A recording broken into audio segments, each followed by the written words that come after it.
L'histoire s'ouvre sur une scène de désolation saisissante. Des cadavres monstrueux jonchent le sol à perte de vue, témoins silencieux d'une bataille d'une brutalité inouïe. Au milieu de ce carnage, une jeune fille se tient debout. Dans sa main, une dague pulse d'une aura vénéneuse, d'un autre monde. Elle s'adresse au protagoniste, sa voix empreinte d'un mélange troublant d'admiration et de cruauté, le déclarant véritablement spécial. Le protagoniste, brisé et en sang, repose sur les restes d'un monstre vaincu, son corps trempé de rouge. Son regard se lève vers celle qui lui parle, sa petite sœur. D'un ton froid, elle commente son exploit hors du commun.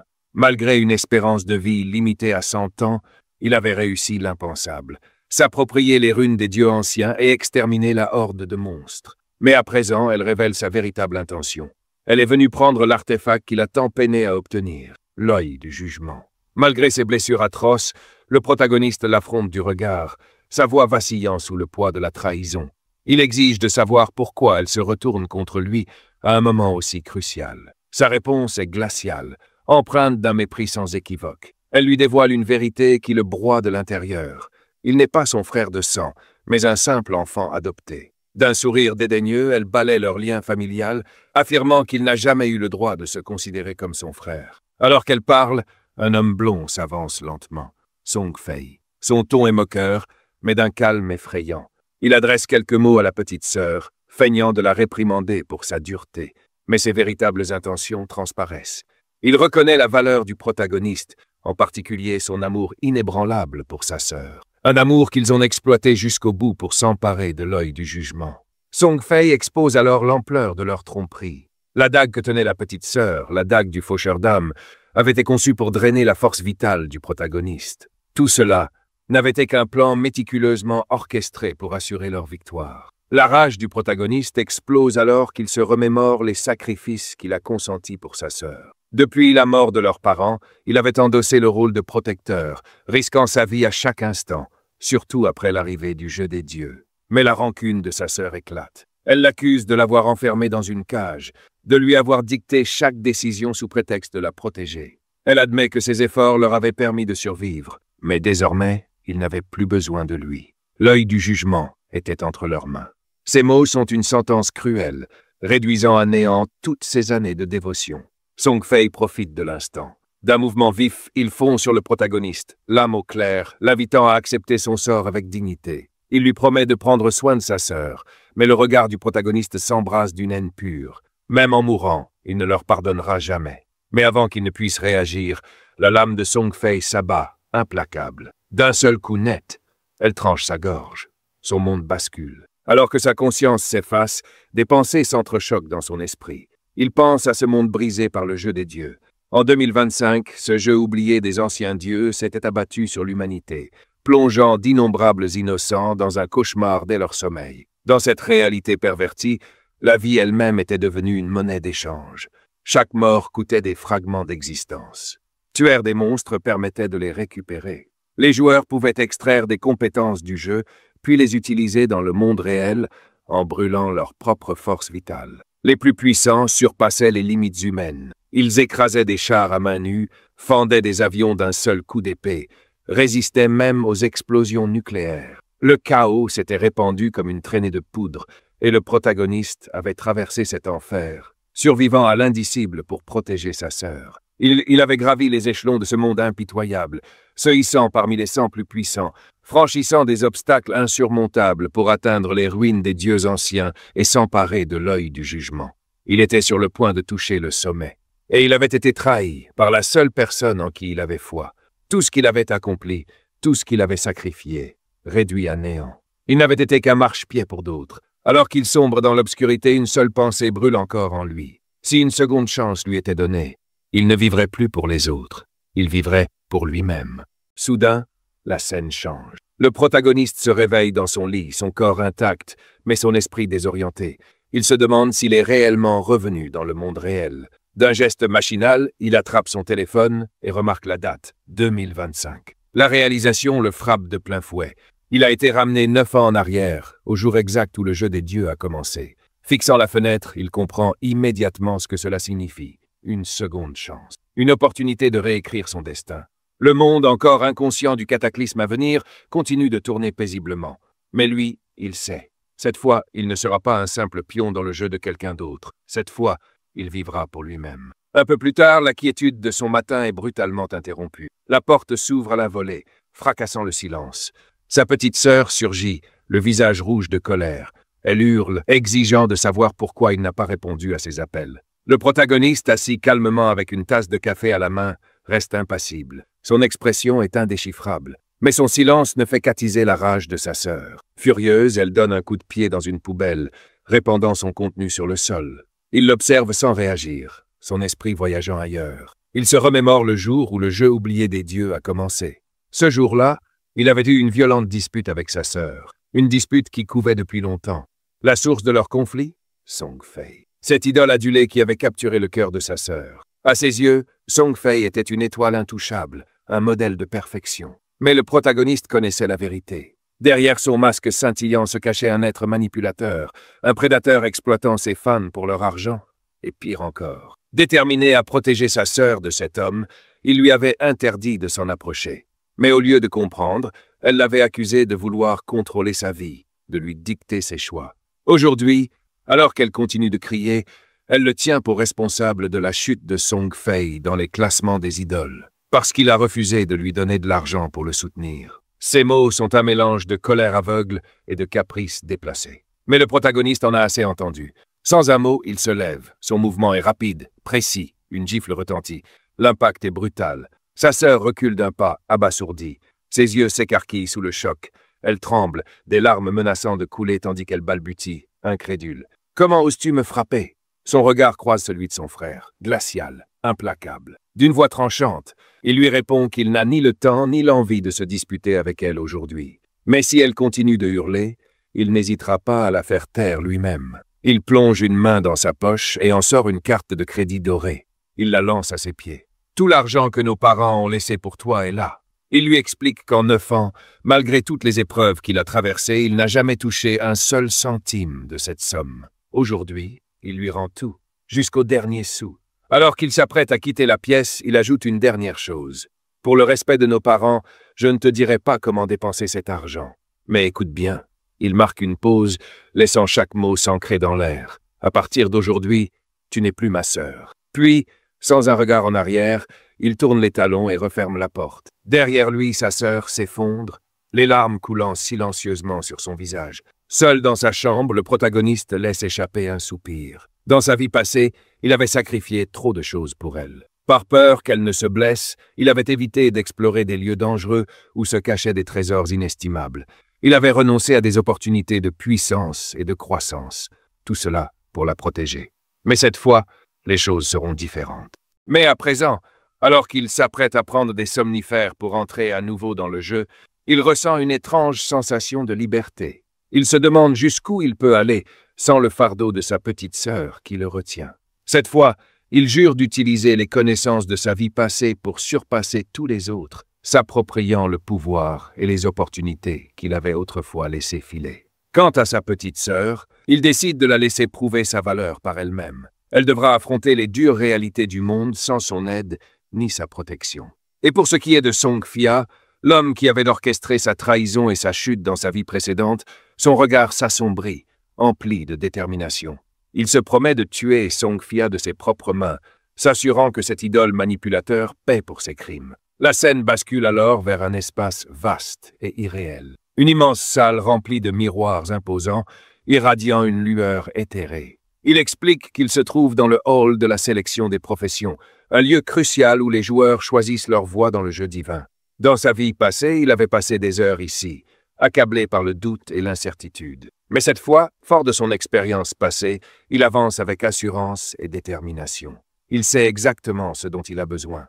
Se remémorant ses choix d'antan, il se rappelle avoir sélectionné la classe de guerrier pour protéger sa petite sœur. Bien que cette classe ne soit pas faible, elle ne correspond plus à ses objectifs actuels. Sans personne à défendre, il comprend que la vitesse et la mobilité sont désormais essentielles. Avec cette idée en tête, il tend la main vers l'un des miroirs gigantesques et sélectionne la classe d'assassin. Dès que ses doigts effleurent la surface de verre, une lumière bleue éclatante enveloppe sa main et une fenêtre système apparaît devant lui. Le système annonce que l'artefact, l'œil du jugement, lui est déjà lié et s'activera immédiatement. Derrière lui, un œil gigantesque venu d'un autre monde prend forme, son regard perçant et omnipotent. Une autre fenêtre système s'ouvre, révélant que le protagoniste possède des attributs uniques, la puissance du jugement et le passif de puissance. Le système précise que ces attributs lui confèrent des avantages inégalés. Dès son entrée dans le jeu divin, il recevra automatiquement la profession et les talents de la plus haute qualité, le plaçant bien au-dessus des joueurs ordinaires. Un sourire se dessine sur son visage alors qu'il contemple la puissance de l'œil du jugement. Il se demande si le lien entre l'artefact et lui a perduré même à travers sa réincarnation. Se pourrait-il que l'œil du jugement le reconnaisse réellement comme son maître? Si tel est le cas, alors personne d'autre ne pourra jamais s'en emparer, même s'il tentait de le voler, comme Song Fia et sa petite sœur l'avaient fait dans sa vie précédente. Il se demande même si l'œil du jugement n'est pas la véritable raison de sa renaissance, lui offrant cette seconde chance pour réécrire son destin. Soudain, une aura sombre et tourbillonnante commence à s'infiltrer dans son corps, le prenant au dépourvu. Le système le félicite, annonçant qu'il vient de débloquer une profession cachée. Le processus de transfert de classe débute, et l'aura obscure l'engloutit entièrement. Lorsqu'elle se dissipe, il réapparaît transformé. Ses cheveux noirs sont désormais d'un blanc éclatant, et une aura écrasante émane de lui, révélant sa nouvelle puissance. Le système l'informe qu'il est devenu un ombrediste, une classe d'assassins de haut niveau, bien supérieure à celle de guerrier qu'il avait choisie dans sa vie précédente. Il explique que la classe ombre confère une puissance immense dès son obtention, ce qui en fait une profession rare et convoitée. Il passe une main sur son visage, réfléchissant à cette chance inouïe, ou peut-être à ce destin qui l'a conduit jusqu'ici. Lors du choix d'une profession, il y a toujours une faible probabilité d'obtenir une classe cachée. Mais grâce à sa compétence autorité du jugement, cette probabilité infime s'est transformée en certitude. Le système détaille alors certaines des capacités accordées par l'œil du jugement.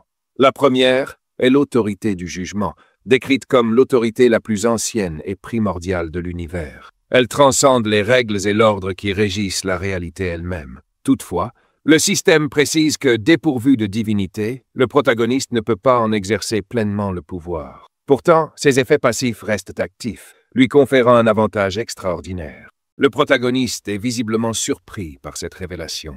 Dans sa vie passée, l'humanité n'avait découvert l'existence du pouvoir d'ordre astérisque qu'à la 7e année du jeu des dieux.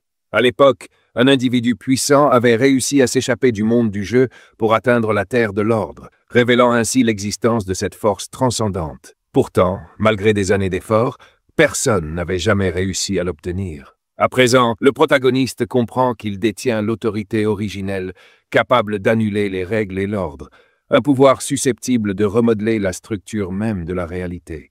Son expression se durcit alors qu'il réalise que ses ambitions dépassent désormais la simple vengeance. S'il parvient à échapper au jeu des dieux et à atteindre la terre de l'ordre, obtenant la divinité au passage, il pourra alors activer pleinement l'autorité du jugement.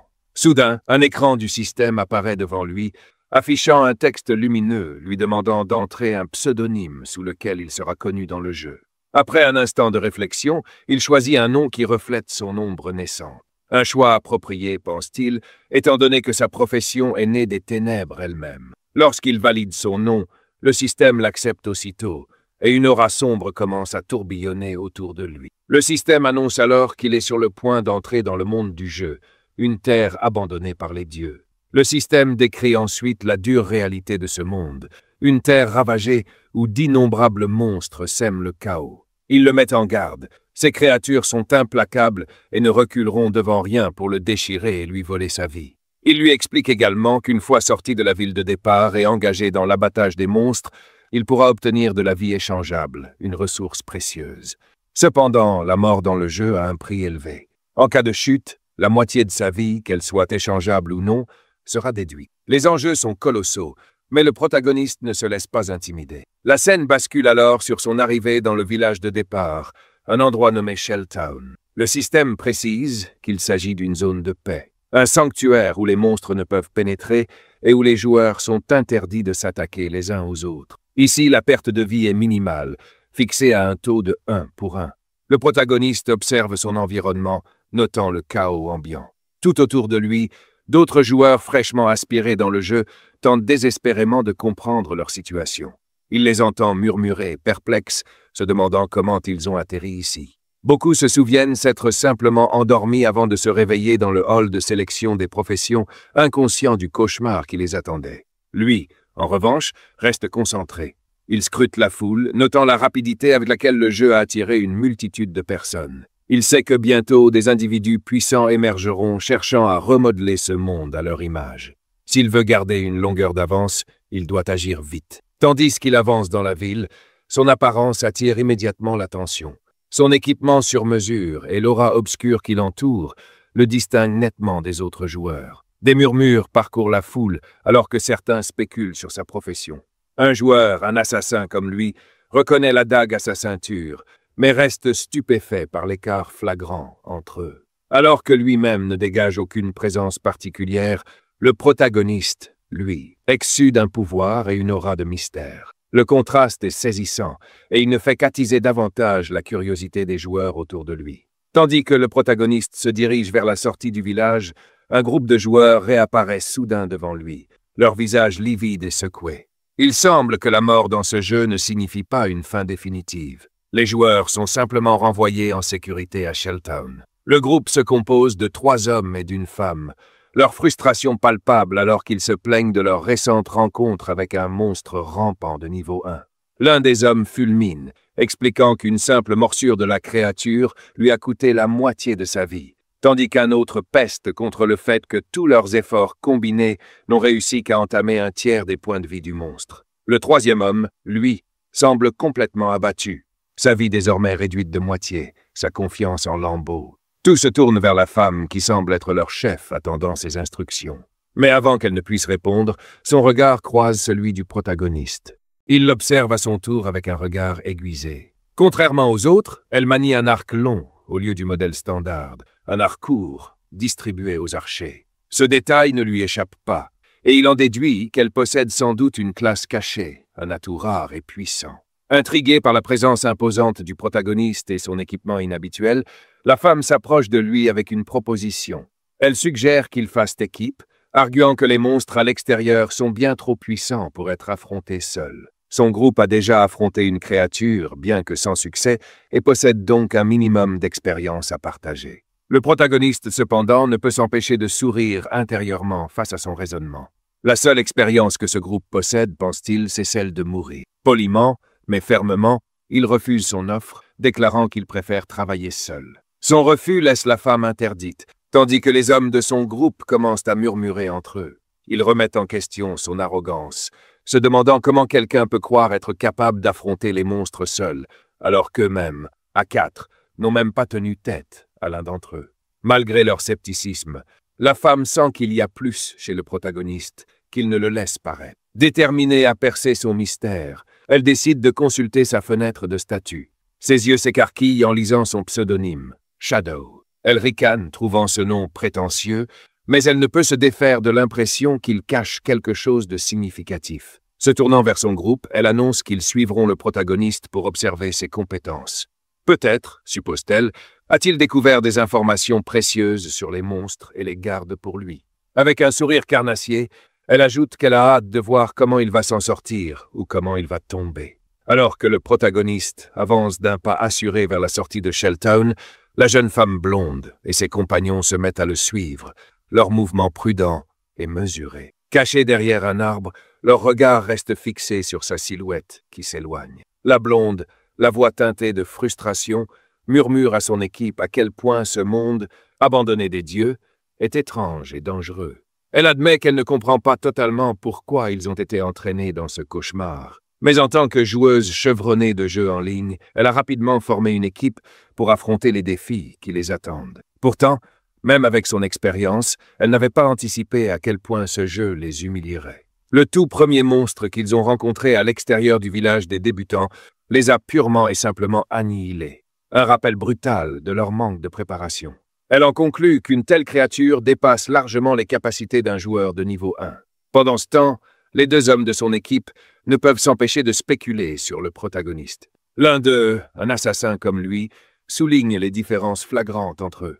Là où lui utilise une dague standard, Le protagoniste porte une épée courte, une arme qui dégage une aura de danger mortel. Il remarque également que la vitesse du protagoniste est nettement supérieure à la sienne et que ses vêtements, contrairement aux équipements classiques, semblent avoir été conçus sur mesure, irradiant une puissance indéniable. La blonde, attentive à ces détails, ne peut se défaire de l'idée que cet homme est une anomalie. En silence, elle prend la décision de continuer à le suivre, espérant glaner des informations précieuses qui pourraient donner un avantage à son équipe. Cependant, alors qu'elle s'apprête à faire signe à son groupe d'avancer, le protagoniste s'arrête brusquement et jette un regard par-dessus son épaule. La jeune femme se fige.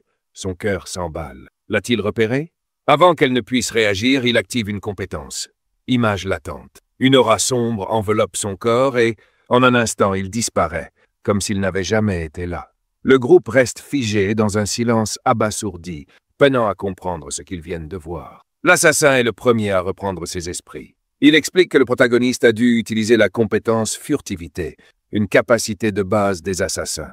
Pourtant, même lui doit admettre que la version du protagoniste est bien plus impressionnante que tout ce qu'il a vu jusqu'ici. La blonde, ébranlée mais déterminée, conclut qu'il n'est plus envisageable de le suivre. Elle suggère à son équipe de retourner à la ville de départ pour se regrouper et explorer d'autres moyens de monter en niveau.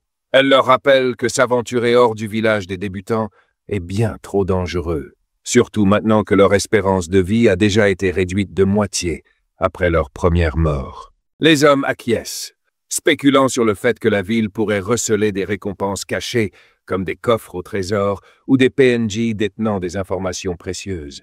Ils s'accrochent à l'espoir qu'il existe encore un moyen de devenir plus puissant sans avoir à risquer leur vie davantage. Pendant ce temps, le système fournit une explication sur la compétence que le protagoniste vient d'utiliser. Image latente permet à son utilisateur d'entrer dans un état d'invisibilité, le rendant indétectable aussi bien par ses ennemis que par ses alliés. Tant qu'il est invisible, sa première attaque après être sorti de l'ombre est considérablement plus puissante. De plus, la compétence maîtrise de l'invisibilité double la durée de cette invisibilité et augmente son niveau de furtivité d'un rang.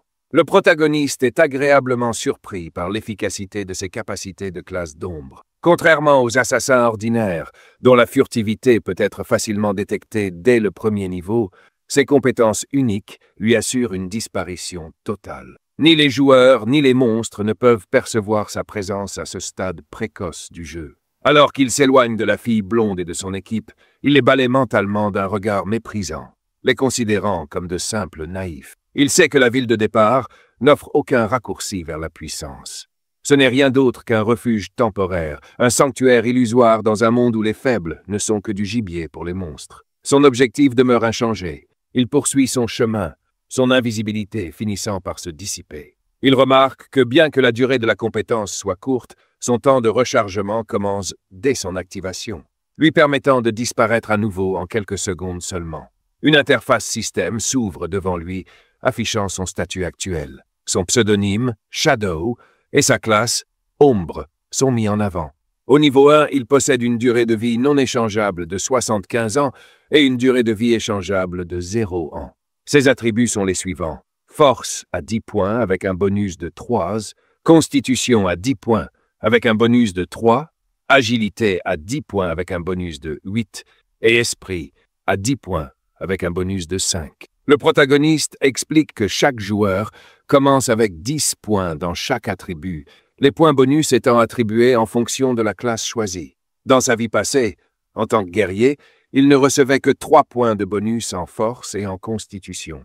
Cette fois, cependant, la classe Ombre lui accorde des bonus sur tous les attributs, avec une augmentation particulièrement marquée de 8 points en agilité. Une nouvelle fenêtre du système apparaît, lui indiquant qu'il dispose de 5 points d'attributs à répartir. Il prend un instant pour réfléchir à ses options.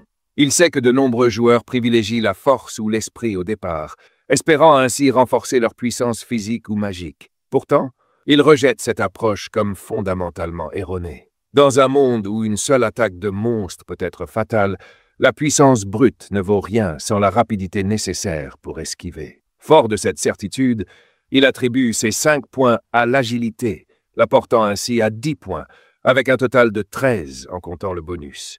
Le système valide la répartition et le protagoniste ressent une satisfaction immédiate. Il explique que l'agilité est la clé de la survie au premier stade du jeu. Peu importe les investissements en force ou en esprit, un seul coup peut signifier la mort. En maximisant sa vitesse, il pourra surpasser ses ennemis et frapper sans jamais être touché. Alors qu'il progresse, ses sens aiguisés captent un bruit sourd, guttural. Il s'immobilise, son regard se rétrécissant alors qu'il scrute la zone devant lui.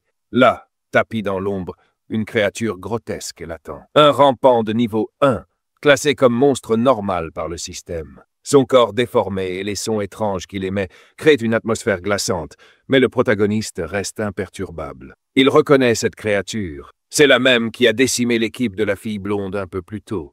Les blessures qu'elle arbore témoignent de leur combat désespéré, des cicatrices laissées par une résistance vaine. Le rampant, détectant la présence du protagoniste, bondit vers lui dans un grondement rauque. Mais le protagoniste ne bronche pas.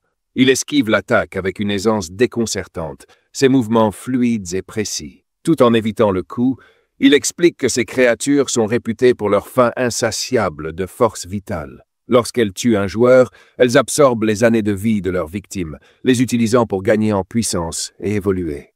Les blessures qui marquent le corps de cette créature rampante témoignent de la bravoure avec laquelle l'équipe de la fille blonde s'est battue. Mais leurs efforts n'ont fait que retarder l'inévitable. D'un simple mouvement du poignet, le protagoniste dégaine son épée courte. Une aura sombre émane de son corps, tandis que ses yeux s'illuminent d'un rouge menaçant. Il vient d'activer sa compétence d'image latente. En un instant, il disparaît. La créature, déconcertée, tourne frénétiquement la tête à la recherche de sa proie insaisissable. Mais elle ignore que son ennemi est déjà au-dessus d'elle, prêt à frapper. Il désactive son invisibilité au moment exact où il plonge. Sa lame fend dans l'air avec une précision mortelle. Cette technique, connue sous le nom de frappe pour briser l'invisibilité, exploite la puissance d'attaque amplifiée par sa compétence d'image latente, infligeant un coup dévastateur. Le système confirme immédiatement la réussite de son attaque. Un cri retentit tandis que les dégâts apparaissent.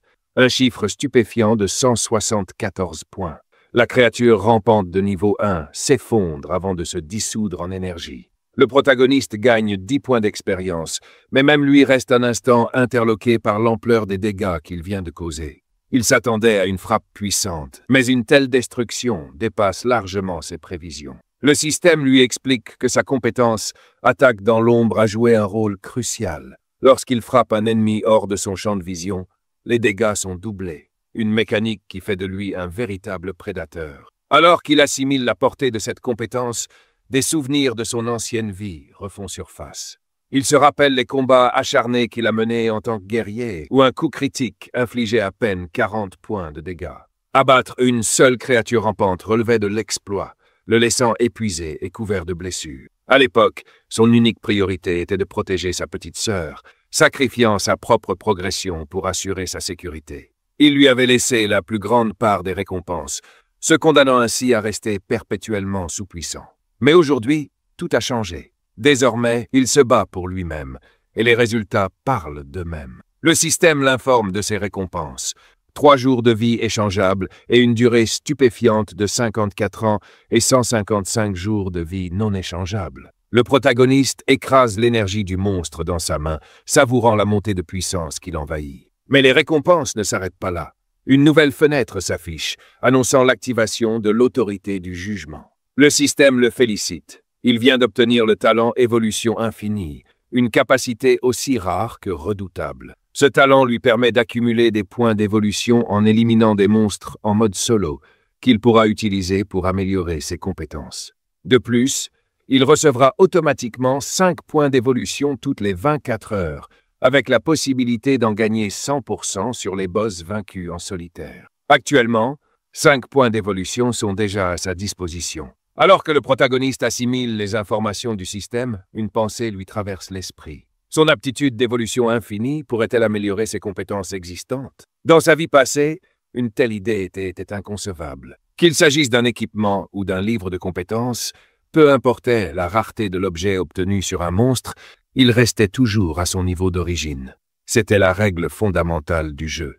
Pourtant, cette aptitude d'évolution infinie brisait ses principes mêmes, transcendait les limites établies. Le simple potentiel d'une telle capacité éveillait sa curiosité. Désireux d'en explorer les possibilités, Il sélectionne deux de ses compétences actuelles, coup de poignard et sa profession ombre, afin de les faire évoluer. À l'instant où il valide son choix, une notification du système apparaît devant lui, confirmant la consommation de 4 points d'évolution et l'amélioration réussie de ses capacités. La première amélioration concerne sa profession d'ombre. Désormais élevé au rang de compétence de bronze, les changements sont spectaculaires. Il peut désormais entrer en mode furtif pendant 12 à 16 secondes, devenant totalement invisible, même en attaquant. De plus, la puissance de l'attaque qui met fin à son invisibilité passe de 60 à 80, tandis que le temps de recharge est réduit de 28 à 26 secondes. Ensuite, sa compétence de départ, coup de poignard, passe de médiocre à normal.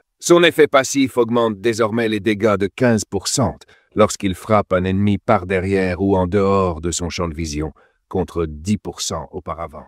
En réalisant l'ampleur de ces améliorations, il remarque que la durée de sa compétence latente, ombre, atteint désormais 16 secondes. Lorsqu'il la combine avec l'effet de maîtrise de l'invisibilité, cette durée est pratiquement doublée, atteignant 32 secondes, lui permettant ainsi de maintenir une furtivité quasi permanente. S'il avait eu cette amélioration plus tôt, pense-t-il, même un rôdeur en pleine santé aurait pu être éliminé en un seul coup. Ses pensées sont brusquement interrompues par une voix moqueuse.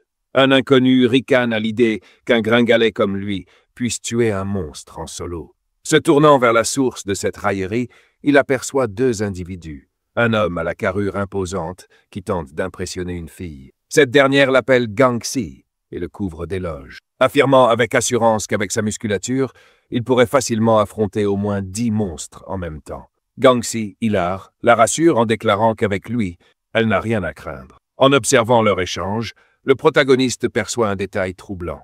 Une ombre s'étend au-dessus d'eux. Son regard se porte sur la cime de l'arbre où ils se tiennent. Une gigantesque créature arachnide est tapie, prête à frapper.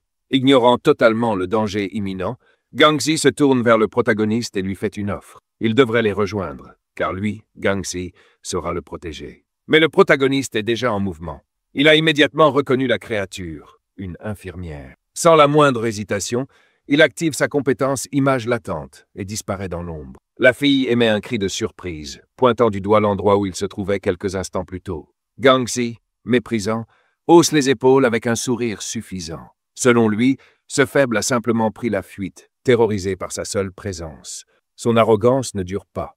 Avant qu'il ne puisse réagir, l'énorme araignée fond sur eux, accompagnée d'une seconde plus petite. Lorsqu'il réalise le danger, il est déjà trop tard. Les créatures frappent sans pitié, les écrasant en un instant. Le système identifie alors leurs assaillants.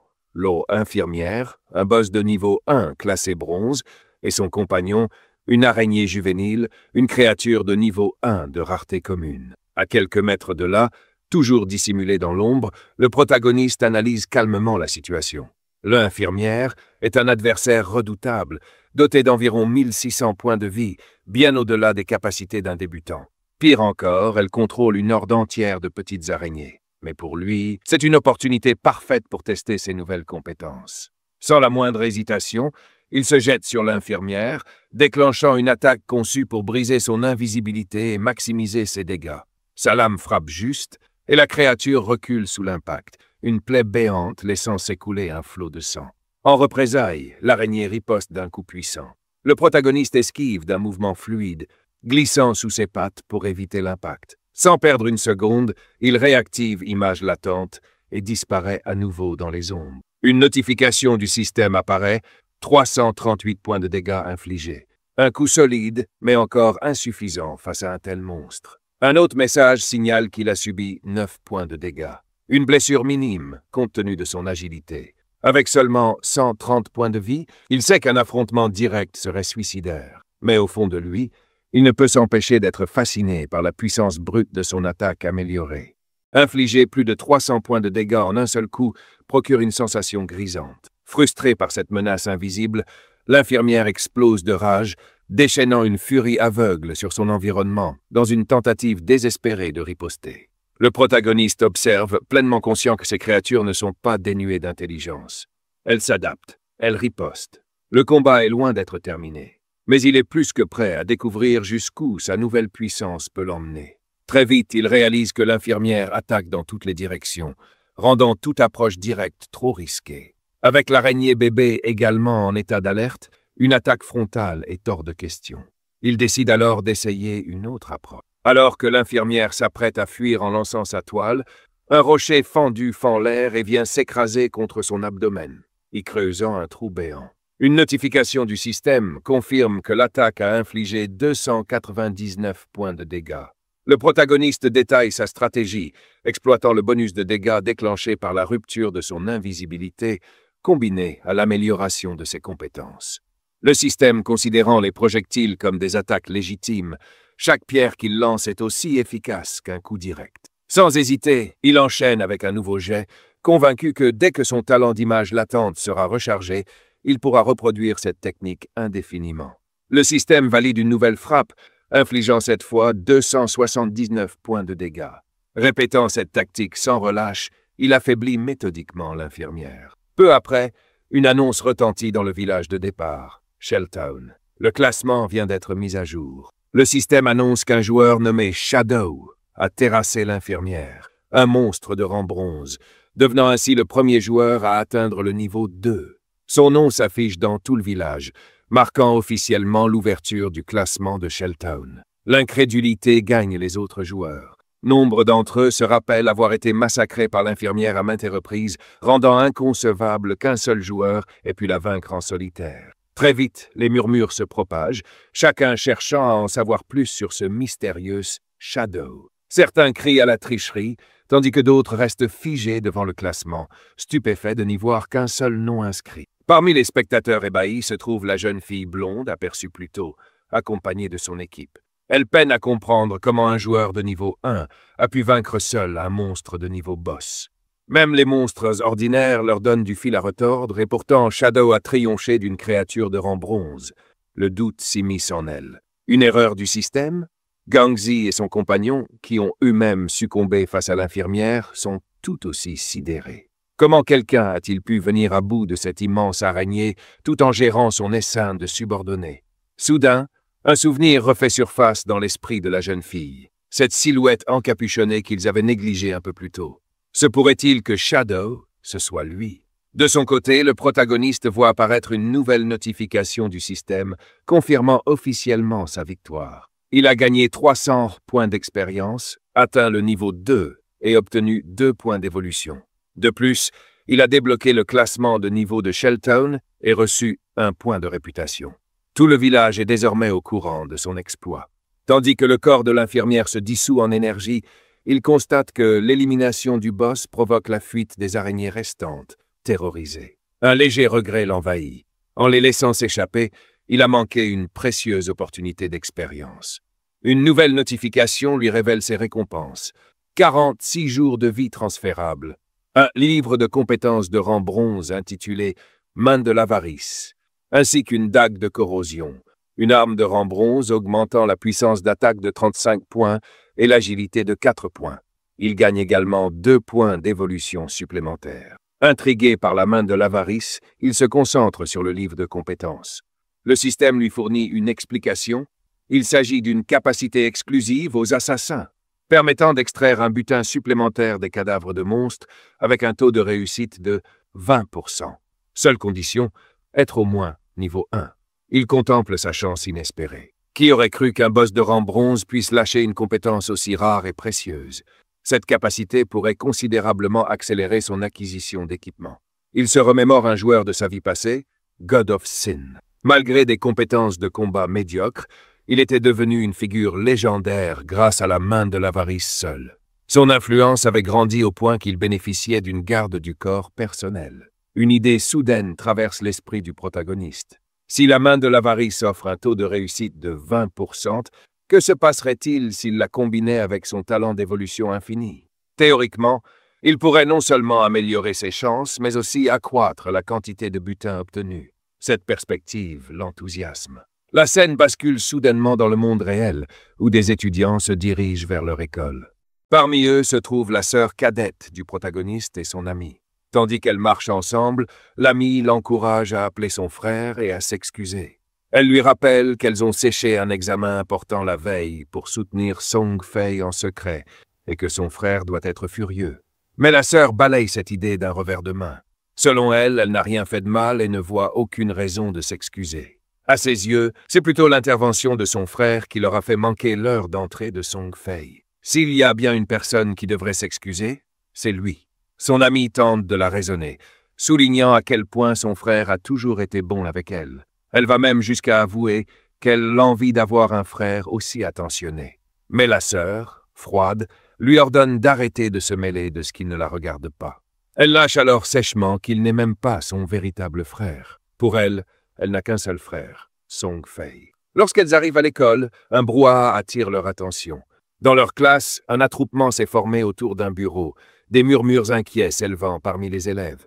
Intriguées, elles s'approchent et découvrent une scène troublante. Un de leurs camarades, Zhang Wei, est affalé sur son bureau, son corps disparaissant lentement. La panique s'installe lorsqu'une fille, bouleversée, demande ce qui lui arrive. Un autre élève explique que quelques instants plus tôt, Zhang Wei a simplement dit qu'il voulait faire une sieste, et puis il a commencé à s'effacer. Les chuchotements se propagent, tandis que certains révèlent que Zhang Wei n'est pas le seul à être touché. Sur les réseaux sociaux, des cas similaires affluent du monde entier. Les rapports indiquent que les personnes qui s'endorment entrent dans un état illusoire translucide, mais personne ne sait pourquoi. La peur gagne les élèves lorsqu'une fille sort précipitamment son téléphone, décidée à prévenir ses parents. Elle presse la sœur du protagoniste de faire de même et d'avertir son frère. Mais cette dernière, toujours rongée par la rancune, refuse obstinément. Elle s'écrie avec colère qu'elle n'a aucune intention de le contacter. Elle affirme même qu'elle le déteste et que le monde se porterait mieux s'il était mort. Pendant ce temps, dans le monde du jeu, le système confirme l'évolution de Main de l'Avarice. L'aptitude est passée du rang bronze au rang or. Désormais, le taux de réussite pour obtenir du butin supplémentaire est passé de 20 à 70%. Une nouvelle notification apparaît. Le protagoniste a officiellement maîtrisé Main de l'Avarice et a obtenu 2 points d'évolution supplémentaires, ainsi que 46 jours de vie transférables. Il ne peut s'empêcher d'être impressionné par sa propre chance. Non seulement il a gagné des points d'évolution en plus, mais il ne lui manque plus qu'un point pour améliorer Main de l'Avarice une nouvelle fois. S'il atteint 3 points d'évolution, il pourra porter la compétence à son niveau maximal, garantissant un taux de butin supplémentaire de 100%. Rien que cette idée lui fait monter l'adrénaline. Son ascension vers la puissance s'accélère bien plus vite qu'il ne l'avait espéré. Activant sa compétence image latente, il disparaît dans l'ombre. Ses pensées s'emballent. À présent, chaque pays dans le monde doit avoir pris conscience de ce phénomène étrange. Des gens s'endorment et ne se réveillent jamais. Ce n'est plus qu'une question de temps avant qu'une vague massive de joueurs ne rejoigne le jeu, et il doit prendre de l'avance. Son objectif immédiat, sécuriser un meilleur équipement avant que la concurrence ne le rattrape. Une notification du système confirme qu'il a équipé la dague corrodée, une arme de rang bronze qui augmente sa puissance d'attaque de 34 points et son agilité de 4 points. Un sourire effleure ses lèvres. Bientôt, les gens comprendront que les compétences et l'équipement du jeu peuvent être extraits dans la réalité. Et lorsque cela arrivera, le monde sombrera dans le chaos. Il se remémore les conditions d'extraction, atteindre le niveau 10 et accumuler suffisamment de vie transférable. Jetant un œil à sa fenêtre de statut, il réalise que tuer des monstres ordinaires ne suffira pas. Le processus est bien trop lent. S'il veut vraiment accélérer son ascension, il doit traquer des boss plus puissants. Soudain, des bruits de combat résonnent au loin. Guidé par le tumulte, il s'approche du bord d'une falaise et scrute le champ de bataille en contrebas. Un groupe de joueurs affronte un monstre de niveau 2, un coureur, une créature de rang bronze qui semble les submerger. Un sourire en coin étire ses lèvres. Alors qu'il commençait à perdre sa concentration, une opportunité s'offre à lui sur un plateau. Son regard s'aiguise lorsqu'il reconnaît l'un des combattants, Wang Meng. Il ne s'attendait pas à le trouver ici, mais les rumeurs à son sujet semblent contenir une part de vérité. D'après les spéculations, lorsque Wang Meng est entré pour la première fois dans le jeu oublié des dieux, il a rassemblé une équipe de 6 joueurs, chacun possédant une profession cachée. Alors que le combat fait rage, Wang Meng active sa compétence barrière sacrée, invoquant un bouclier doré pour se protéger des assauts incessants du coureur. Le protagoniste observe en silence, notant que la profession cachée de Wang Meng, guerrier au bouclier sacré, lui confère des attributs de base 2 fois supérieurs à ceux d'un guerrier ordinaire, ainsi qu'une compétence d'invincibilité. La scène change lorsqu'une mage aux cheveux rouges s'avance, canalisant un puissant sort de boule de feu. Le projectile frappe le coureur, mais les dégâts infligés ne s'élèvent qu'à 70 points. Le protagoniste la reconnaît immédiatement. C'est une mage prophète, une classe cachée qui double les dégâts des sorts d'un mage et lui donne accès à une boule de feu prophétique. Son attention se porte ensuite sur un archer et un prêtre parmi le groupe. L'archer, armé d'un arc long, est un archer à la vue perçante, bénéficiant d'attributs 2 fois supérieurs à ceux d'un archer classique et capable de tirer des flèches en rafale. Quant au prêtre, un prêtre oracle, il possède une capacité de soin 2 fois plus efficace qu'un prêtre ordinaire et commence avec une puissante compétence de soin de groupe. Pourtant, malgré les tirs incessants de l'archer et les assauts magiques de la mage, le coureur est tout simplement trop rapide, esquivant leurs attaques avec une aisance déconcertante. Le combat bascule lorsque le monstre assène un coup dévastateur à Wang Meng, brisant sa barrière sacrée et l'envoyant valser en arrière. Tandis qu'il lutte pour se relever, l'archer laisse échapper sa frustration. La vitesse du coureur rend presque impossible toute attaque à distance. Recevant les soins du prêtre oracle, Wang Meng reste déterminé. S'ils maintiennent leur stratégie, attaquer pendant qu'il encaisse les coups et que le prêtre assure le soutien, ils finiront par triompher. Du haut de son poste d'observation, le protagoniste esquisse un sourire amusé face à l'optimisme de Wang Meng. Sa stratégie pourrait fonctionner en théorie, mais ici c'est un champ de bataille. Plus le combat s'éternise, plus le risque d'attirer des ennemis indésirables augmente. Comme pour lui donner raison, des silhouettes sombres émergent des ombres. Le protagoniste plisse les yeux alors qu'une nouvelle menace fait son apparition. Des contaminateurs. Ces monstres de niveau 2, classés dans la catégorie commune, sont recouverts d'une épaisse boue brun foncé et spécialisés dans les attaques à distance. L'expression de Wang Meng se durcit en les voyant approcher. L'un de ses coéquipiers se précipite vers lui, l'avertissant du danger imminent. Il abat une épée massive sur l'un des contaminateurs, mais, à la stupeur générale, l'attaque laisse à peine une marque, n'infligeant que 33 points de dégâts. Le protagoniste, toujours en observation, voit son intérêt s'éveiller. Cette équipe possède des professions cachées qu'il n'avait encore jamais croisées. Pourtant, malgré leur capacité unique, il semble peiner face à ces créatures. Lorsque le contaminateur riposte, il projette de sa bouche une substance gluante semblable à de la boue, immobilisant les joueurs sur place. Les coéquipiers de Wang Meng reculent avec dégoût, se plaignant de l'odeur insupportable. Paralysés, leur vitesse de déplacement tombe à 0. Pendant ce temps, un autre contaminateur prend en chasse la mage aux cheveux rouges, qui s'enfuit en panique, appelant à l'aide. À cet instant précis, le protagoniste décide d'intervenir. Sans prévenir, il disparaît du sommet de la colline. Une seconde plus tard, le monstre poursuivant la mage est décapité d'un seul coup. Wang Meng et son équipe restent figés, incapables de comprendre ce qui vient de se passer. Un contaminateur, vraiment éliminé en une seule attaque? Le corps du monstre se désintègre en butin, alors que la mage hésitante demande si quelqu'un est venu à leur secours. Libérés du piège du contaminateur, l'épéiste contemple l'exploit avec incrédulité. Même un monstre de niveau 1, de type tracker, nécessiterait normalement une attaque concentrée d'au moins 10 secondes pour être vaincu. Et pourtant, un contaminateur de niveau 2 vient d'être anéanti instantanément. Avant même qu'il ne puisse réagir, un autre contaminateur est fauché d'un seul coup. L'attaque inflige des dégâts impressionnants, 441 points en une seule frappe. Pris de panique, l'épéiste se tourne vers la mage, Lizzie, et lui demande si elle a vu l'assaillant. Mais elle secoue la tête, confuse. Wang Meng, quant à lui, retrouve rapidement son sang-froid et rassemble son équipe. Bien qu'un allié invisible leur vienne en aide, ils doivent rester concentrés et continuer à se battre. Pendant ce temps, notre protagoniste, toujours invisible, s'était silencieusement perché sur un arbre derrière Wang Meng. Tandis que l'équipe reportait son attention sur le coureur, Wang Meng nota qu'avec l'élimination des contaminateurs, leur seul ennemi restant était désormais cette créature. À cet instant, un écran système apparut devant notre protagoniste, confirmant qu'il avait éliminé 2 contaminateurs de niveau 2, lui rapportant 40 points d'expérience et 1 point d'évolution. De plus, le système l'informa qu'il avait acquis un nouveau livre de compétences, Fléchette empoisonnée, une compétence d'assassin de niveau standard. En parallèle, il avait également obtenu 8 jours de vie transférables. Observant l'écran du système, il réfléchit à l'utilité de cette nouvelle capacité. Il s'agissait d'une attaque à moyenne et longue portée infligeant des dégâts continus. Une compétence redoutablement efficace pour un assassin. Sans hésitation, il choisit de l'évoluer immédiatement. Un nouvel écran apparut, affichant les statistiques améliorées de fléchettes empoisonnées. La compétence venait d'évoluer du rang normal au rang argent.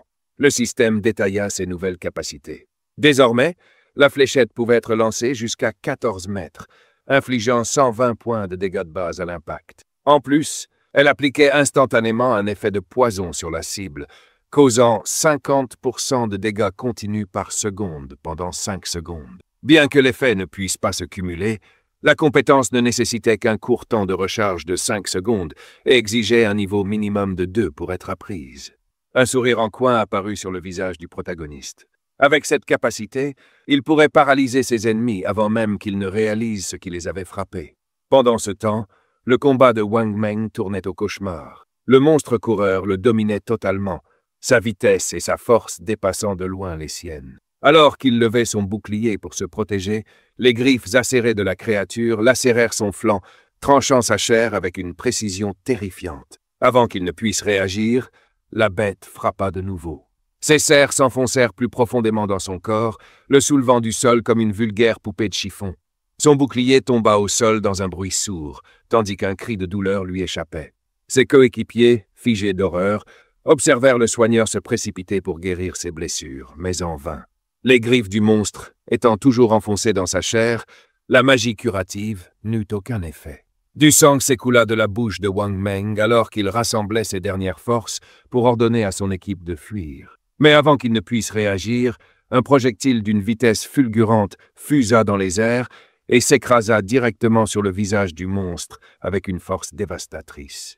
L'impact seul infligea 845 points de dégâts, envoyant la créature en arrière sous l'effet de la douleur. Les coéquipiers de Wang Meng restèrent pétrifiés en voyant la barre de vie du monstre de boss chuter de moitié en quelques secondes. Et pourtant, l'attaque ne s'arrêtait pas là.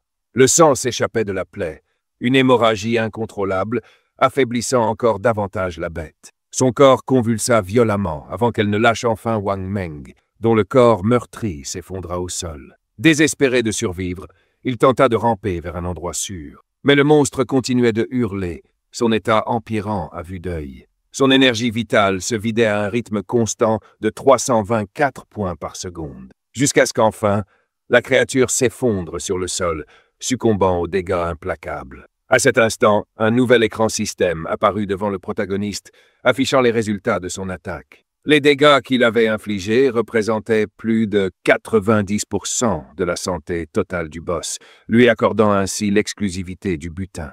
Le système reconnut sa victoire et annonça qu'il venait abattre un boss coureur de rang bronze, lui rapportant 600 points d'expérience. Un second message le félicita pour son passage au niveau 3, lui octroyant 2 points d'évolution supplémentaires et 55 jours de vie transférables. Se tenant là, une aura de puissance tranquille émanant de lui, le protagoniste analysa les résultats du combat. Il ne s'attendait pas à ce que l'effet de dégâts continu de la fléchette empoisonnée se combine aussi bien avec son invisibilité brisée et ses mécaniques de classe. Une prise de conscience s'imposa alors à lui. En exploitant pleinement ses capacités furtives, il pouvait rester indétectable indéfiniment tout en lançant ses fléchettes empoisonnées sans interruption. Cette stratégie, songea-t-il, ferait de lui une force inarrêtable, aussi bien en début qu'en milieu de partie, assurant qu'aucun monstre ne puisse lui résister. Pendant ce temps, Wang Meng, toujours sous le choc, regardait le corps du boss se désintégrer en butin sous ses yeux. La douleur des blessures infligées par les serres de la créature était si intense, si réaliste, qu'un instant, il se demanda s'il était encore dans un simple jeu. Ses pensées furent brutalement interrompues lorsque, en un battement de cils, tout le butin disparut devant lui, arraché sous ses yeux. L'œuvre de l'insaisissable faucheur d'aura, si rapide que Wang Meng n'avait même pas eu le temps de le voir en action. Luttant pour se relever, Wang Meng baissa la tête en signe de gratitude. « Je ne sais peut-être pas qui nous a sauvés, admit-il, mais je suis reconnaissant. » Dans l'ombre, la voix du protagoniste résonna, dissimulant toujours son identité. « Tu ne devrais pas faire aveuglément confiance aux autres, avertit-il, surtout dans un endroit sauvage comme celui-ci. » Wang Meng acquiesça, assimilant la leçon. « Je comprends. Merci du rappel, répondit-il. Je ne te dérangerai pas pendant que tu vérifies ton butin. Mon nom est Wang Meng. » Il marqua une pause avant d'ajouter « Si un jour tu as besoin d'aide, n'hésite pas à me demander. » Pendant ce temps, ses coéquipiers encore en vie s'étreignirent, submergés par le soulagement d'avoir survécu à une épreuve aussi éprouvante. Quant à notre protagoniste, il se tenait silencieux, observant l'orbe de butin dans sa main, réfléchissant à sa prochaine action. Il reconnut que Wang Meng était non seulement un allié fiable et compétent, mais aussi une personne bénéficiant du soutien officiel de De Shao, ce qui faisait de lui un homme extrêmement bien connecté et fortuné. Cette révélation fit germer une idée dans son esprit. Il lui fallait un canal de vente stable pour écouler son équipement excédentaire et les objets dont il n'avait pas l'utilité. Activant la main de l'avarice sur le butin, une notification du système apparut devant lui, le félicitant d'avoir obtenu 3 points d'évolution ainsi que 55 jours de vie transférables. En plus de ces récompenses, il avait acquis un équipement de rang bronze, les jambières de cuir agile. Le système détailla leurs avantages. Les portées augmenteraient sa défense physique de 9 points, amélioreraient toutes ses résistances élémentaires de 5 points et réduirait son temps de recharge de 15%. La seule exigence était d'être niveau 2, un palier qu'il avait déjà dépassé. Faisant l'inventaire de ses possessions, il constata que sa récolte avait été exceptionnelle. Son sac était rempli d'équipements issus de plusieurs classes. Il décida que dès que son sac atteindrait sa capacité maximale, il retournerait à Shelltown pour échanger son surplus contre davantage de vie transférable. D'un regard froid et calculateur, il admit que sa progression actuelle dépassait de loin celle de sa vie précédente. Un sourire sinistre s'étira sur ses lèvres alors qu'il murmurait à lui-même « Song Fei recevra bientôt un ». Mais la scène bascula soudainement ailleurs. Un groupe de joueurs luttait désespérément contre des contaminateurs et des créatures du type coureur. Les monstres les submergeaient, les acculant sans répit. L'un des joueurs, voyant leur situation désespérée, hurla à ses compagnons « Fuyez! On ne tiendra pas plus longtemps !» Mais avant qu'ils ne puissent même tenter de s'échapper, leurs corps se figèrent dans une terreur absolue. Une monstruosité colossale se dressait devant eux, son apparence grotesque exsudant une aura oppressante de menace. Ils n'eurent pas le temps de réagir. D'un geste brutal, la créature projeta une partie de son propre corps comme des flèches acérées. Les projectiles transpercèrent les joueurs à une vitesse fulgurante, les abattant sur le champ. Quelques instants plus tard, les joueurs réapparurent dans le village de départ, Shelltown. Forcés de ressusciter, ils laissèrent éclater leur frustration. Certains jurèrent contre leur malchance, tandis que d'autres pestaient contre l'injustice du jeu. Pourquoi est-ce que ces foutus monstres attaquent toujours en meute? Et pourquoi ils fuient dès qu'ils sont à court de vie? C'est comme s'ils avaient une intelligence propre. L'un des joueurs leva une préoccupation encore plus pressante. Comment on est censé quitter le jeu si on n'arrive même pas à atteindre le niveau 3? Un autre lui répondit, la mine grave, on ne peut pas. Le seul moyen de sortir, c'est d'atteindre le niveau 3. Un silence pesant s'installa. Ils devaient monter en niveau, et vite. L'un d'eux suggéra alors, peut-être qu'en formant un groupe plus grand, 6 à 10 joueurs, ça nous aiderait à progresser. Mais un autre balaya immédiatement l'idée d'un geste nerveux. Mauvaise idée. J'ai déjà vu un groupe de 10 joueurs se faire massacrer par une horde de monstres. Un troisième joueur intervint, son ton encore plus sombre. Un groupe trop nombreux attire l'attention des boss. Vous voulez entendre une histoire? Ils hochèrent la tête, méfiants. J'ai vu un groupe de 40 joueurs invoquer accidentellement un boss qu'on appelle le damné.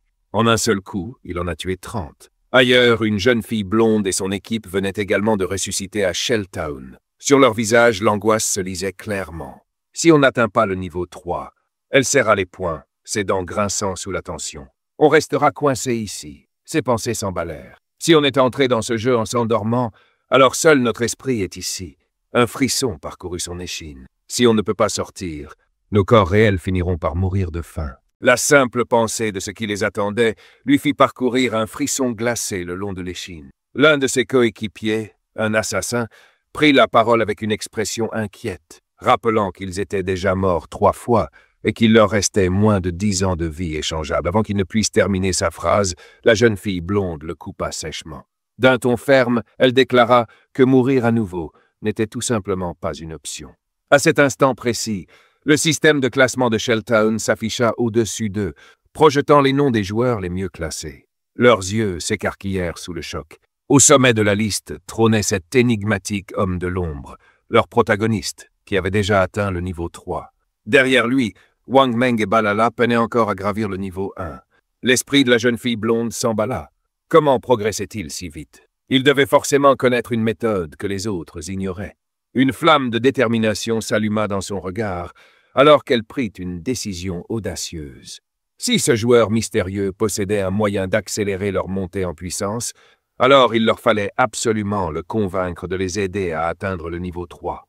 Serrant ses petits poings, elle donna un ordre à son équipe, répandre la nouvelle. Si l'homme de l'ombre pouvait les hisser au niveau 3 et les aider à s'échapper du jeu, elle lui offrirait personnellement 10 millions en liquide une fois de retour dans le monde réel.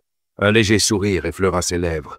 Qui pourrait refuser une telle somme? La scène bascula vers le protagoniste, éliminant sans effort des monstres contaminés à l'aide de sa compétence de poison obscur. À chaque créature abattue, une notification système apparut. Il venait de terrasser un contaminé de niveau 2, gagnant 20 points d'expérience et 1 point d'évolution. Accumulant suffisamment de points, il enclencha immédiatement l'évolution de Main de l'Avarice. Un écran de confirmation surgit, déduisant 5 points d'évolution et ramenant son solde à 0. Un second écran apparut aussitôt, détaillant les améliorations. Main de l'Avarice venait de s'élever du niveau platine au niveau jade. Le système précisa les améliorations. La compétence pouvait désormais être utilisée sur les cadavres de monstres, augmentant considérablement le taux de succès d'obtention de butin supplémentaires, passant de 110% à 160%. De plus, il existait désormais une chance de 20% que la rareté du butin supplémentaire augmente d'un niveau. Observant ces changements, le protagoniste évalua le potentiel immense de cette amélioration. Une compétence capable d'accroître la rareté du butin possédait une valeur inestimable, et si cette tendance se poursuivait, l'effet pourrait atteindre des sommets encore plus élevés. Alors qu'il analysait son avantage nouvellement acquis, son attention fut soudain attirée par une présence sinistre au loin. Une silhouette grotesque et imposante se dressait devant lui. Il la reconnut immédiatement. C'était cette même entité qui avait anéanti un groupe entier de joueurs. Un battement de cœur plus tard, le système confirma son intuition. Il s'agissait d'un boss de niveau bronze, le damné. La créature était recroquevillée, absorbant avidement des amas d'énergie bleue lumineuse, vestiges des joueurs tombés sous ses griffes. En observant la scène, le protagoniste comprit rapidement que le monstre était en train d'évoluer, se nourrissant de l'énergie vitale des joueurs pour atteindre le rang de boss d'argent. À en juger par le nombre de rémanences lumineuses, il avait probablement exterminé au moins 40 joueurs. Jetant un coup d'œil à son inventaire, il fut confronté à une réalité frustrante. Son sac était déjà plein. Même s'il parvenait à abattre le monstre, il n'aurait aucun espace pour récupérer le butin. Une approche réfléchie s'imposait. Après avoir évalué ses options, il marqua l'emplacement sur sa carte. L'évolution du monstre prendrait du temps, lui laissant l'opportunité idéale de retourner à Starter Town pour se débarrasser des objets inutiles avant de revenir l'affronter. Sa décision prise, il activa compétence de l'ombre d'élite et disparut dans les ténèbres. La scène se transporta à Shelltown, un village de départ où un rassemblement de joueurs restait pétrifié face à une annonce audacieuse. Une fille aux cheveux blonds offrait 10 millions en liquide aux joueurs en tête du classement, dans l'espoir de trouver un moyen de progresser plus rapidement. Au sein de la foule, une jeune fille bouleversée éclata en sanglots, se lamentant sur le fait que des gens comme eux n'avaient aucune chance de s'échapper de ce jeu. Ses pleurs furent brusquement interrompus lorsqu'elle fut entraînée à l'écart, soulignant la brutalité de la situation à laquelle ils étaient tous confrontés. Tandis que les murmures se propageaient et que la tension montait, l'atmosphère changea soudainement. Une aura écrasante de domination s'abattit sur l'assemblée, attirant instantanément tous les regards vers l'arrivée d'un nouvel individu. C'était lui, le protagoniste. Sa simple présence dégageait une puissance brute, réduisant tout le monde au silence. Sans dire un mot, il ouvrit son interface système et navigua sans effort vers la fonction de vente. En un instant, une notification massive apparut au-dessus de lui, annonçant qu'il venait d'établir une boutique de vente d'équipements et de compétences. Le message précise également que la boutique ne restera active que 10 minutes, incitant les joueurs à agir rapidement. Assis avec un calme imperturbable, notre protagoniste expose une collection d'orbes lumineuses, les fruits de nombreuses batailles. Une vague de panique traverse les joueurs rassemblés, leur voix s'éleva dans un mélange de confusion et d'émerveillement. Certains se demandent quand il est arrivé, tandis que d'autres sont stupéfaits de le voir porter nonchalamment 2 ensembles d'équipements en bronze, tout en proposant encore d'autres objets à la vente. Puis, la réalisation frappe lorsqu'il vérifie son pseudonyme. C'est Shadow, le légendaire joueur numéro 1. Et pourtant, malgré sa renommée, personne ne peut voir son visage. Un mystère expliqué par la fonction de dissimulation de visage du jeu. Un joueur note que, puisque l'apparence en jeu reflète les traits réels, notre protagoniste doit délibérément cacher son identité. Brisant les murmures, une femme s'avance. À en juger par sa tenue et sa silhouette, elle est sans aucun doute une mage. Sans hésitation, elle s'enquiert du prix du sort, cône de glace. Notre protagoniste répond sèchement. Cela coûte 100 jours de vie échangeables. Intérieurement, il la reconnaît comme Grey Rose, actuellement classée 11e au classement de Shelltown. Il remarque également qu'elle a activé la fonction de dissimulation de visage. Grey Rose hésite avant de tenter de négocier. Elle argumente que 100 jours, c'est excessif, et demande s'il peut baisser le prix. Mais notre protagoniste reste inflexible. Il explique que cône de glace est une compétence essentielle pour les mages, augmentant considérablement leur efficacité contre les monstres en début de partie. Vu sa valeur, 100 jours de vie échangeables sont déjà une affaire. Elle demande alors s'il accepterait de l'argent réel à la place. Mais notre protagoniste refuse. Il lui suggère que si elle possède des liquidités, elle devrait acheter de la vie échangeable à d'autres et revenir lorsqu'elle en aura assez. Après un instant de réflexion, Grey Rose se tourne vers ses coéquipiers pour avoir leur avis. 2 joueurs l'accompagnent et soutiennent rapidement sa décision. Ils reconnaissent que leur progression rapide jusqu'au niveau 2 est grâce à elle, et n'ont aucune objection à mettre leurs ressources en commun. L'un d'eux souligne qu'acquérir cône de glace leur permettrait d'atteindre le niveau 3 bien plus vite, leur donnant ainsi la possibilité de retourner à la réalité plus tôt. Certains ont des affaires urgentes à régler dans le monde réel, rendant cet investissement particulièrement intéressant. Sans plus d'hésitation, Grey Rose ordonne à ses coéquipiers de lui transférer toute leur vie échangeable, leur promettant de les rembourser en argent réel une fois qu'ils auront quitté le jeu. Se tournant de nouveau vers notre protagoniste, elle lui transfère 100 jours de vie échangeable, confirmant qu'elle est prête à acheter cône de glace. Notre protagoniste évalue rapidement la situation. Pour qu'une équipe de niveau 2 soit arrivée aussi loin, ils ont dû éliminer au moins 30 à 40 monstres trackers, ce qui signifie que leur réserve totale de vie échangeable dépasse largement 100 jours. Le système valide aussitôt la transaction, annonçant que notre protagoniste a vendu cône de glace avec succès et a gagné 100 jours de vie échangeable, faisant passer son total de 268 jours à 368. Alors que Grey Rose s'apprête à partir, une présence familière l'interrompt. Une jeune fille blonde, aperçue plus tôt, se précipite vers lui, un sourire satisfait illuminant son visage. D'un air supérieur, elle déclare qu'elle l'a enfin trouvé. Un sourire en coin, elle lui propose une offre arrogante. S'il l'aide à atteindre le niveau 3, elle lui offrira 10 millions en liquide une fois qu'ils seront revenus à la réalité. Les joueurs alentour restent bouche bée, murmurant entre eux que les rumeurs étaient donc vraies. L'idée de gagner 10 millions aussi facilement semble irréelle. Elle poursuit, se vantant de son influence. Son père, affirme-t-elle, est le président de Zhang Industries, donc il n'a aucune raison de douter de sa capacité à payer.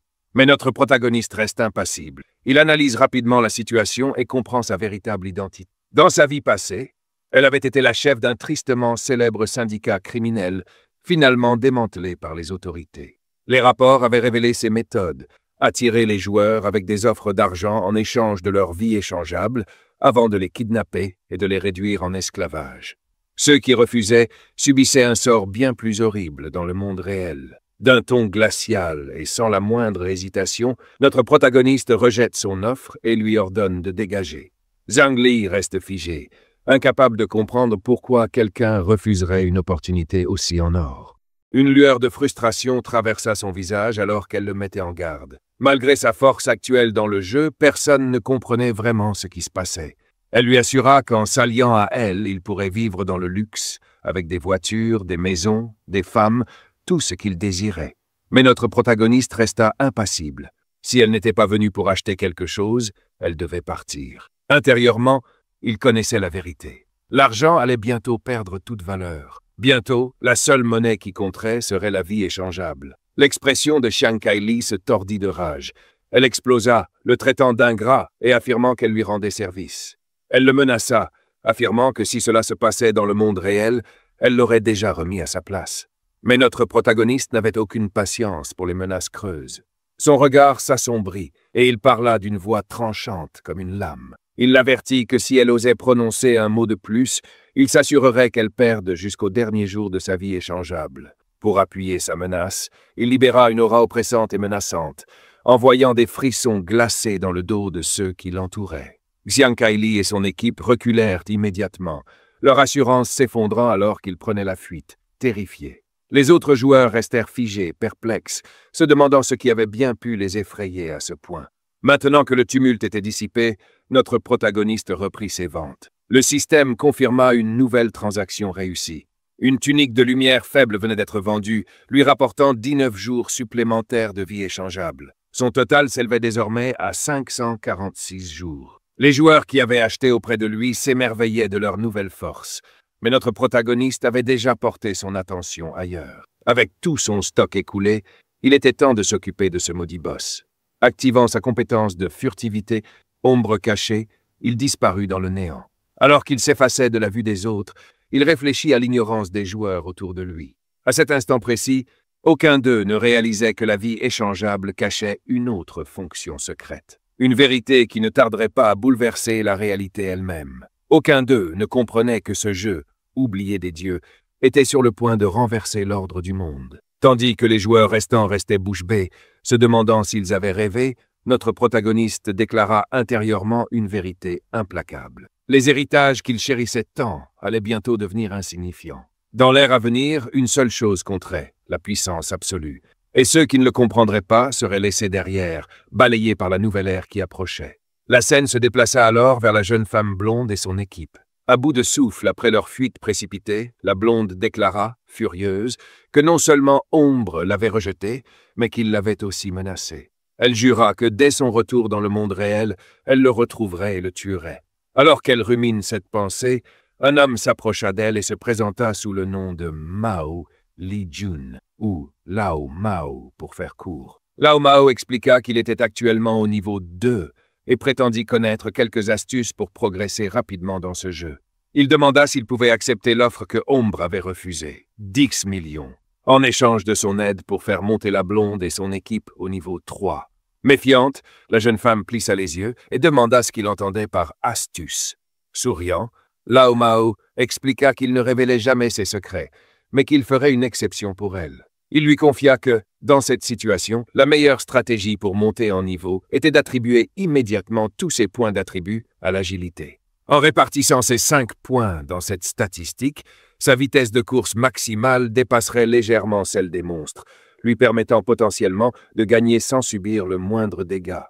Les yeux de la blonde s'écarquillèrent sous le choc. Intérieurement, elle se traita d'idiote pour avoir placé tous ses points dans la force. Elle accepta alors la proposition de Lao Mao, mais précisa que puisqu'il n'était pas aussi fort que Ombre, elle ne lui paierait que 5 millions en espèces. Elle lui demanda s'il acceptait ces conditions. Lao Mao hocha la tête, affirmant que même à cet instant, Ombre était un être redoutable. Puis, avec un sourire énigmatique, il ajouta « Refuser une telle somme, il doit vraiment avoir un problème mental. » La scène se déplace alors vers notre protagoniste, qui vient tout juste d'arriver à l'endroit qu'il avait marqué sur la carte plus tôt. Toujours en mode furtif, il constate que le maudit monstre a déjà atteint le rang d'argent. À en juger par la brume grise qui enveloppe son corps, cela signifie qu'il est encore en train d'évoluer. Activant sa compétence de fléchette empoisonnée, il évalue que la transition du rang d'argent au rang d'or prendra au moins 7 ou 8 heures. Mais comme il n'a aucune envie d'attendre, il tire immédiatement une fléchette sur le maudit monstre. Le premier coup inflige une énorme quantité de dégâts, 659 points. Cela est dû à son attaque furtive. Puis la fléchette empoisonnée commence à infliger des dégâts supplémentaires chaque seconde, à raison de 219 points par seconde. Sans perdre un instant, notre protagoniste bondit sur le monstre en activant sa compétence d'image latente. Il réfléchit rapidement. La santé de ce boss de rang argent est environ 2 à 3 fois supérieure à celle d'un monstre de rang bronze. Mais soudain, le monstre commence à accumuler une immense quantité d'énergie magique entre ses mains, la sphère de mana devenant de plus en plus massive. Le protagoniste sait qu'il doit frapper encore 2 ou 3 fois avec sa compétence de fléchette empoisonnée pour l'achever.